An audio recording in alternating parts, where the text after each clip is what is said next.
Pada hari ini kami akan membentangkan isu semasa bertajuk penyalahgunaan dadah dalam kalangan masyarakat dan cadangan penyelesaian. Pengenalan, isu penyalahgunaan dadah semakin meningkat di Malaysia saban tahun.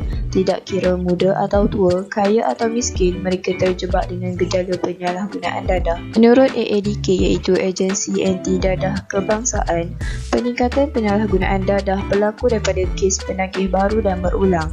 Golongan remaja mencatatkan data yang paling tinggi bagi pengaruh dadah. Oleh sebab yang demikian, pihak berkuasa dan masyarakat perlu bekerjasama untuk mendidik golongan remaja menjauhi dadah. Objektif isu penyalahgunaan dadah: mengenal pasti dan menyenaraikan faktor-faktor penyalahgunaan dadah dalam kalangan masyarakat. Yang kedua, memberi dan menjelaskan cadangan penyelesaian untuk menangani isu penyalahgunaan dadah dalam kalangan masyarakat. Yang ketiga, memberi pandangan dan nilai murni berkaitan isu penyalahgunaan dadah dalam kalangan masyarakat. Definisi konsep. Membincangkan definisi konsep mengenai penyalahgunaan dadah. Menurut Kamus Dewan Pustaka edisi keempat, penyalahgunaan bermaksud perihal atau perbuatan. Selain itu, salah guna pula bermaksud tidak menggunakan sesuatu sebagaimana yang sepatutnya. Dadah pada maksud pertama adalah ubat-ubatan. Dadah pada maksud kedua pula adalah bahan seperti ganja, heroin dan marijuana yang merosakkan atau membinasakan orang yang menggunakannya berlanjutan, yang itu boleh membawa kepada masalah kesihatan, maut dan lain-lain. Faktor penyalahgunaan dadah. Yang pertama, kelemahan penguasaan ilmu agama dan mental. Huraiannya, remaja yang kurang penguasaan ilmu agama mudah terjerumus dalam penyalahgunaan dadah kerana tiada benteng agama. Yang kedua, sindiket pengedaran dadah. Bekalan dadah mudah diperolehi di pasaran gelap kerana mendapat habuan yang lumayan. Ketiga, kelemahan penguatkuasaan. Penguatkuasaan kawalan di setiap pintu sepadan negara tidak menyeluruh dan longgar menyebabkan berlakunya penyeludupan dadah ke dalam negara. Yang keempat, pengaruh negatif media. Media massa yang sering memaparkan perlakuan jenayah keganasan dan bahan yang tidak elok mampu mempengaruhi remaja. Pandangan tentang faktor penyalahgunaan dadah dalam kalangan masyarakat. Yang pertama, kelemahan penguasaan ilmu agama dan mental. Pada pandangan saya, agama mampu mendidik dan membentuk pribadi seseorang serta menajamkan mental dan emosi. Melalui agama juga, seseorang itu boleh membezakan mana yang baik dan mana yang buruk. Yang kedua, sindiket pengedaran dadah. Pada pandangan saya, sindiket pengedaran darah sepatutnya tidak berlaku kerana penguatkuasaan negara yang ketat. Namun, ada segelintir masyarakat yang tidak patuh dengan undang-undang negara. Ketiga, kelemahan penguatkuasaan. Pada pandangan saya, penguatkuasa harus lebih cekap dan efektif bagi membendung masalah jenayah ini agar keselamatan masyarakat dan negara terjamin. Yang keempat, pengaruh negatif media. Negatif media seperti media massa dan media sosial memberi impak yang besar kepada golongan muda. Mereka mudah terikut kerana perasaan berkeinginan mencuba. Selamat sejahtera. Nama saya Ho Min Ling. Nombor matrik J20A0666. Hari ini saya akan membentangkan cadangan penyelesaian isu penyalahgunaan dadah berkaitan rukun negara.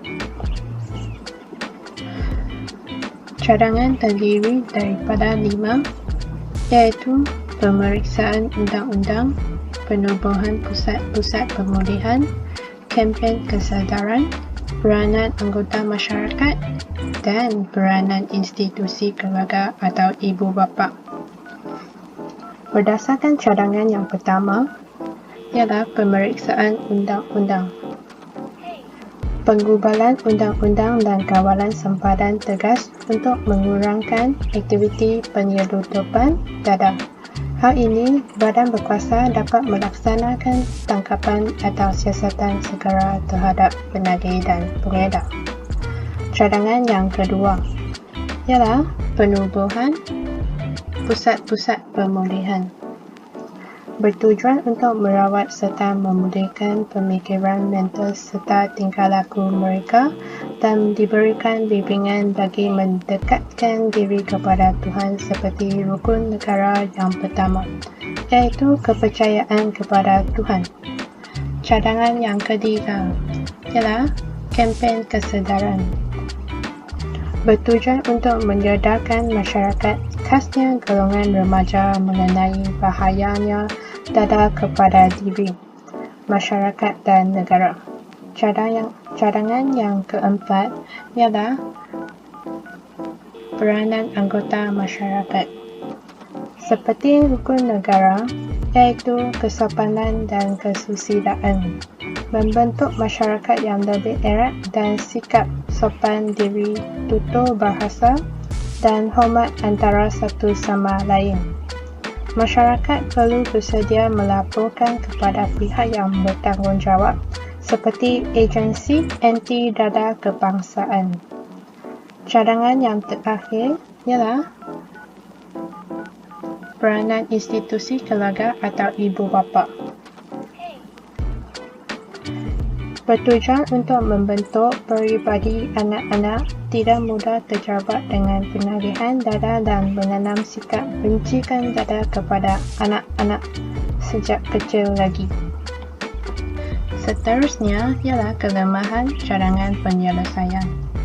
Kedaulatan undang-undang merupakan kelemahan kerana hukuman yang diberikan kepada pesalah tidak memberikan sebarang pengajaran kepada mereka.